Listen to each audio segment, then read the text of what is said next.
Assalamualaikum warahmatullahi wabarakatuh. Inilah suaraku, suara rakyat kecil tanpa rasa benci, apalagi sakit hati. Ya, sekedar hanya untuk menyumbangkan solusi ya.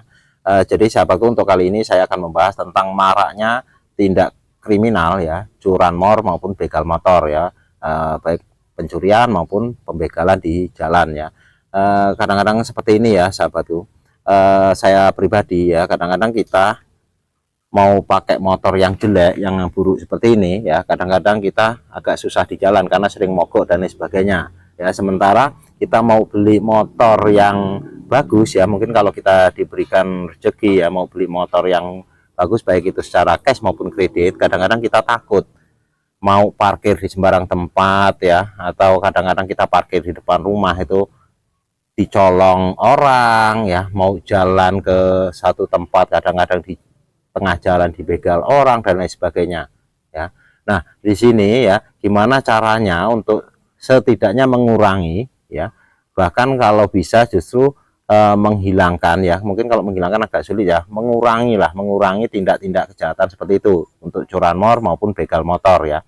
Di sini ada dua faktor istilahnya, atau istilahnya dua hal yang memang bisa berpengaruh atau berperan untuk mengurangi ya tindak kriminal tersebut ya. Yang pertama yaitu peran masyarakat ya. Peran masyarakat seperti apa? Sebaiknya kita ya hindarilah untuk membeli motor-motor yang enggak jelas ya, motor-motor yang STN kanan atau ST ya, atau bahkan mungkin motor kosong ya. Karena motor-motor seperti itu indikasinya atau kemungkinan besarnya itu adalah motor-motor hasil kejahatan ya. Apapun alasannya ya, sebaiknya kita hindari itu ya. Mungkin ada alasan ekonomi ya, karena kita mau cari motor yang lebih murah dan lain sebagainya. Nah, kalau misalkan memang kita mau cari yang murah itu silahkan, tapi sebaiknya motor yang memang dilengkapi dengan BPKB ataupun STNK-nya. Nah, kalau memang terpaksa kita membeli motor yang STN kanan ya, itu harus jelas bahwa STN kanan itu misalkan dalam proses kredit atau leasing dan lain sebagainya, dan itu biasanya harus ada over kontrak dari leasing yang bersangkutan ya. Karena apa?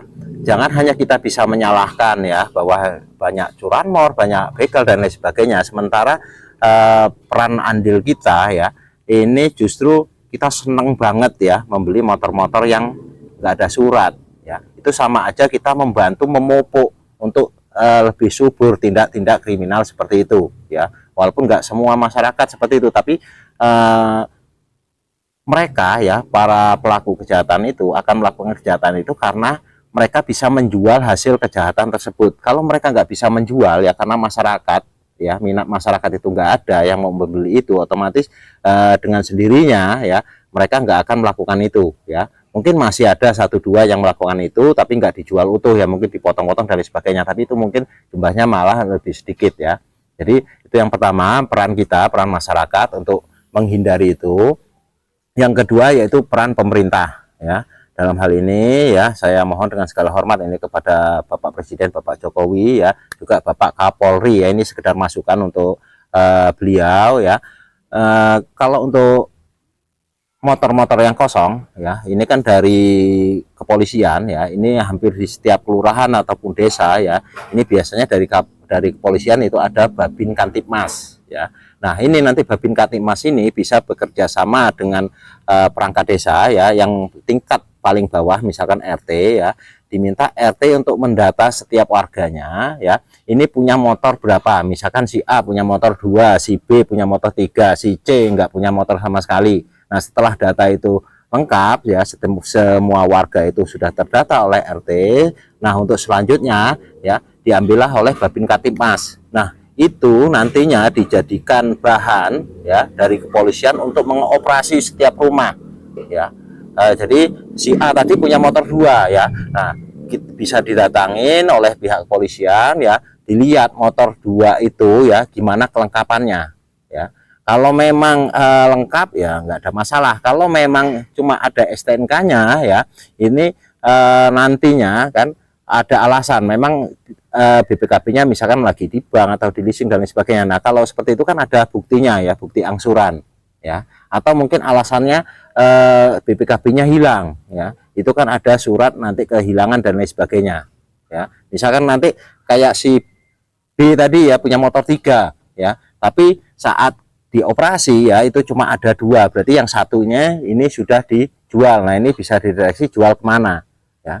Jadi kalau sumber datanya tadi dari RT ya, setiap warganya itu didata jumlah motor itu berapa ya, terus setelah itu dari pihak kepolisian secara resmi itu mengoperasi itu ya, otomatis dari warga masyarakat ya ini akan ketakutan, akan nggak berani dia membeli motor-motor yang nggak lengkap. Nah untuk selanjutnya tindakan dari kepolisian mungkin saya kurang paham sepenuhnya apakah ada payung hukumnya atau tidak ya.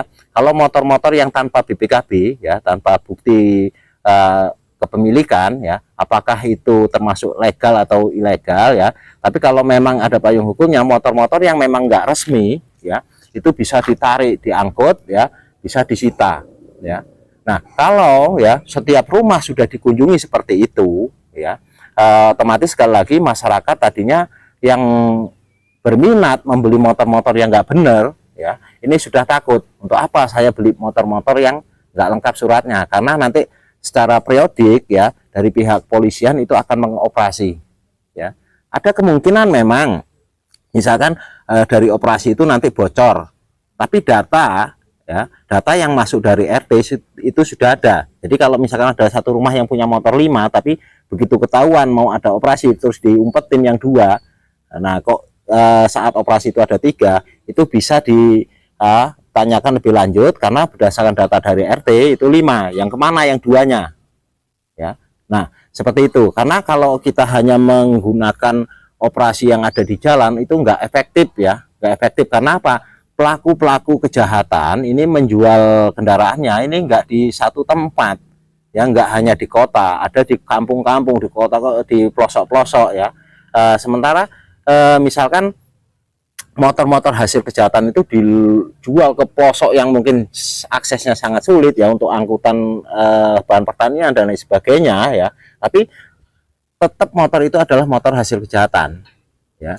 Jadi saya kira kalau hanya operasinya di jalan ya, operasi lantas di jalan ini sangat kurang efektif menurut saya ya. Sebaiknya ya sekali lagi data dari RT ya, RT yang lebih tahu warganya itu berapa dan masing-masing kepala keluarga itu punya motor berapa. Nah setelah datanya itu sudah lengkap, sekali lagi langsung serahkan ke Babin Kaptipmas. Untuk selanjutnya Babin Kaptipmas mungkin bisa secara ini ya, secara struktural nanti bisa mengadukan melaporkan ke atasannya. Nah dari situ mungkin dari Polres atau dari Polsek bisa langsung mengoperasi itu ya, mengoperasi itu. Dan memang motor-motor yang enggak resmi ya sebaiknya memang disita ya, apapun alasannya ya. Kalau toh alasannya ini karena saya beli ya, tapi yang jelas saya kira kalau misalkan kita membeli barang yang hasil kejahatan, berarti kita sudah termasuk dalam lingkaran kejahatan tersebut.